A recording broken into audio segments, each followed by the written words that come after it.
Қыздар, мінекей лицевая гладь менде қалай болды? Сол бастапқы 4 қатардан кейін тағы да бір 3-4 қатар қостым. Маша бар. Енді мен сіздерге қазір платочка қалай тоқылады соны көрсетемін. Бірінші қатар оң тоқи береміз. Платочкада бір оң жақта да сол жақта да, яғни лицевая сторона и изнаночная сторона екі жағы да оң тоқылады дедім, е. Оң қалай тоқитын едік? Оңды вот задний стенкаға тоқитын едік. Маша бар. Мінекей, задний стенкаға тоқи береміз. Так, кішкене асықпай көрсетейін. Міне, задний стенкаға спица саламыз. Жіпті орап аламыз және іліп бері қарай шығарамыз.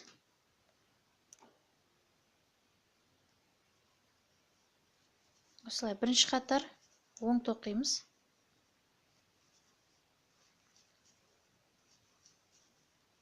Мен мына жаңа лицевая гладьтан кейін ары қарай жалғап кетіп жатырмын. Егер астынан бастаған күнде де осылай болады. Мысалға, мына жерден набирать етіп алғаннан кейін, осы набордан кейінгі бірінші қатар оң тоқылады да, екінші қатарға қарай көшеміз. Екінші қатар, яғни мінекей кромочный петля изнаночный тоқыдық. Енді екінші қатарға көштік. Екінші қатар дегеніміз осы теріс жағынан қатарда. Бұл қатарды да оң тоқимыз. Қараңыздар, кромочный петля алынады. Одан кейін қараңыздар, біз мына былай оңды осылай тоқып жатқан едік қой, задний стенкаға.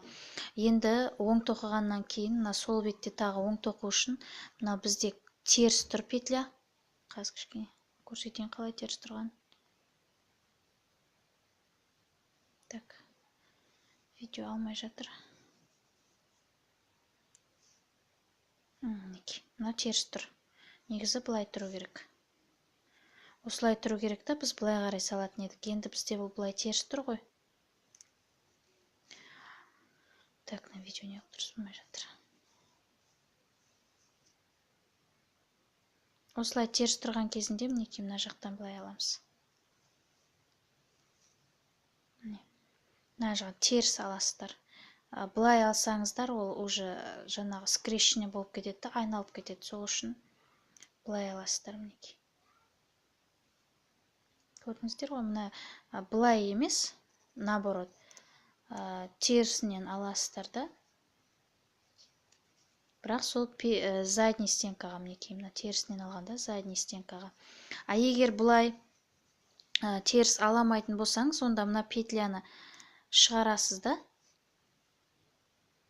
Былайынан қайтадан ілесіз, сол кезде оң болады. Бірақ былай оң қылып отырғаннан, мінекей осылайынан тоқи берген дұрыс. Мына жағынан былай тұр ғой петля.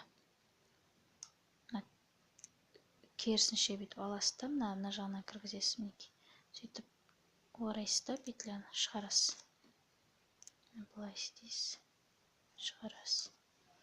Мінекей мына петляны былай мына жағынан, артқы жағынан аласыз, орап, шығарасыз да, тоқисыз. Артқы жағынан аласыз, тоқисыз. Бұл бізде платочканың екінші қатары еді. Оң тоқып жатырмыз. Платочкада тек оң тоқылады. Кромочный теріс тоқылады. Кромочный теріс тоқимыз. Енді үшінші қатарға келдік. Мінекей, платочка бізде басталды, теріс тоқылып басталды. Енді қараңыздар, мінекей мына жер теріс бет қой. Қазір шамалы 4-5 қатар жүргізгеннен кейін түсінесіздер. Енді үшінші қатарды бастаймыз. Кромочный петля өткізіп аламыз. Манағыдай. Енді әр қарай бәр уақытта да осылай тоқиып боламыз. Мына жақтан емес, мына айналдырып аламыз, мінекей. Айналдырып оң тоқи береміз бұл қатарда да. Үшінші қатарда да оң, төртінші қатарда да 5, 6, 7 барлық қатарда платочка оң тоқылады. Платочка десеңіздер, онда ешқандай қиналмай, тек оң тоқу деп ойлайсыздар, оң тоқи бересіздер. Ал егерде круговой тоқитын болса, айналдырып, мысалға мынау осылай айналып тұратын болса, осы айналдырып тоқитын болса, онда мысалға мына жерден бір круг былай айналды ғой, осы оң тоқыдыңызда, екінші кругта теріс тоқисыз. Үшінші кругта оң, төртінші кругта теріс, солай болады, оң теріс болады. Ал туда и обратно, мысалы, туда и обратно тоқыс болса, осындай, онда екі жағында да оң тоқи бересіздер. Кромочныйларды ғана теріс тоқып, қалған уақытта тек оң тоқып отырасыз. Екінші қатар бітті, енді үшінші қатар тоқимыз. Кромочный іліп аламыз, әрі қарай бастаймыз. Мінекей, оң тоқи береміз бәрін. Так, шығып кетті.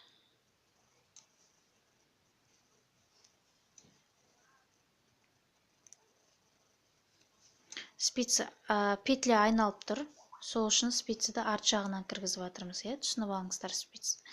Мінекей. Петля айналып тұрған кезінде, мына алдынан тоқсаңыздар, онда біздің петля скрещенный, яғни оратылған петля болып шығады да, онда біздің узор дұрыс шықпай қалады. Сондықтан осылайынан аламыз терісінен.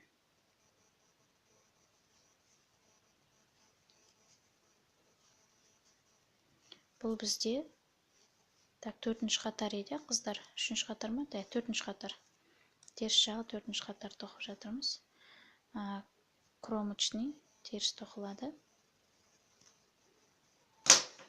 Енді бесінші қатар тоқимыз, мінекей. Жаймендеп платочка шығып жатыр бізде. Кромочный ілініп алынады. Осылай әрі қарай қыздар жалғай береміз. Тек оң тоқимыз. Тек мен көрсеткім келгені мынау скрещенный болып кетеді, мына жағынан тоқсаңыздар. Сондықтан алдынан айналдырып, мінекей, осылайынан. Осылай тоқимыз.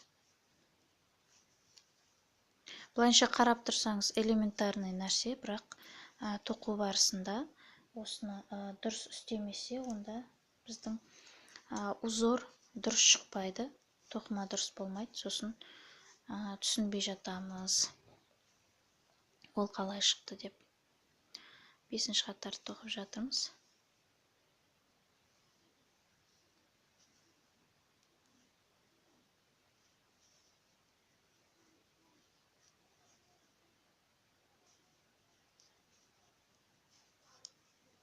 Қыздар, осылайша тағы да кішкене ары қарай мінекей кромочныйды тоқыдым теріс. Осылай ары қарай жалғастырып көреміз, қыздар, өзіміз самостоятельно. Біз қазір мінекей 5 қатар тоқыдық, 6-шы қатар жарайды көрсетіп жіберейін. Содан кейін тағы да бір 6-7 қатар өздеріңіз тоқисыздар. Кромочный келесі спицаға өткіземіз, тоқылмайды. Енді оң тоқимыз ары қарай теріс беттен.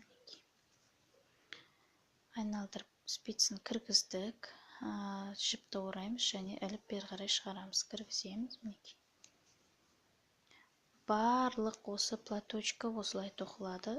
Теріс бетте де, оң бетте де оң тоқылады.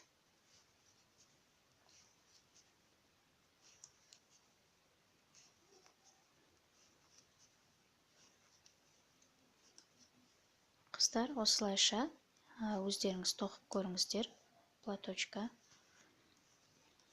Комбинезон тоқитын жіппен, қыздар, образец тоқымағандарыңыз дұрыс болады. Себебі жіпті кейін тағы да комбинезонға қолданған кезінде кішкене жаңағы мына тоқыған кезінде айналады, қысқарады, қатты тоқылады, сол кезінде кішкене объемды өзгертіп алады. Сондықтан образецқа басқа жіп қолданыңыздар.